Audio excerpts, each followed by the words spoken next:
Rich Paul of Clutch Sports. I had to quickly, we just need to. I had a debate with a friend today. It's not going well. So my thought was that Rich Paul was more famous than Mark Cuban. And I put a Twitter poll out. He's not. He's not even close. It's like 91% to 9, and the 9 feels generous. You know what I mean? I just figured people weren't watching Shark Tank anymore, you know?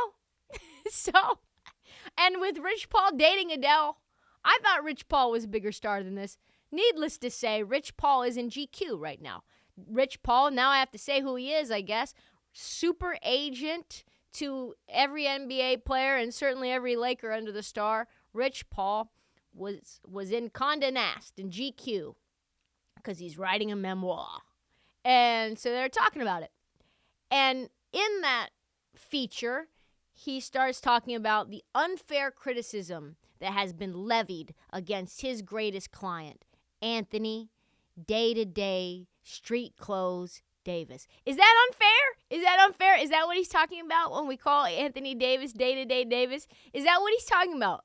I think it might be. According to Paul, Rich Paul, super agent, he says, I think the first thing is you've just got to understand media. And the media has a job. Some of it is scripted, like this right here.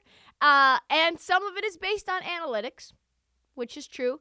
Some of it is based on viewership. When you talk about these topics, Day-to-Day Davis, you see a rise in viewership.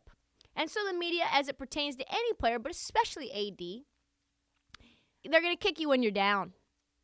Over the last couple of years, he's had some really freak situations. Guy gets pushed into his knee, and then I think the one before that, or the year before that, was a hamstring or a groin, whatever it is. It's so many injuries he doesn't even remember. Those are the things that happen when you play the sport. It's almost like Rich Paul is trying to hide the fact that, and doesn't want anyone to know, that Day-to-Day Davis has, I don't know, a degenerative condition, which means gets worse over time. It's not just a fluke thing. This is something that's going to continue to persist and be an issue. And listen, Anthony Davis has been amazing this year. But if I had to say which one breaks down first, Anthony Davis or LeBron James, I'm going to say Anthony Davis. And LeBron James is 38 years old, damn near. And he also addressed the concerns that Anthony Davis is soft. Is he soft, though? That's the question. People act like, oh, he's just hoping to go out and get injured. Or, oh, the guy doesn't want to play. It's stupidity at times, but that's what comes with it. He also took an opportunity to answer the claims that he has strong-armed certain teams to take on clutch clients. This is why I thought Rich Paul was so famous, because he represents pretty much every big NBA player. And he's with Adele. And he brings his liquor with Adele to the games. So I thought he was bigger than he was. Shame on P. This is what he said. In some cases, that's going to be playing with other clients. Whether it's DeJounte Murray and Trae Young, both clutch clients, or when we had Darius Garland and Colin Sexton playing together in Cleveland, or Zach LaVine and Lonzo Ball in Chicago. But when that type of stuff happens, I think it's, I'm trying to use the right word here. I don't want to say stupidity. I would say it's the lack of education as it pertains to the sport and the business of the sport. I'm trying to find the right word here, but I don't want to say it's stupidity. But you have all of the LA Lakers are your clients. All of them.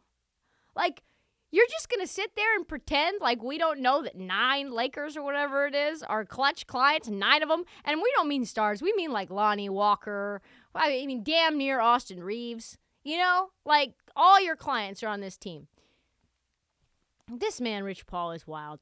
Safe to say that super agent Rich Paul, not a fan of probably my TikTok account. Probably this podcast.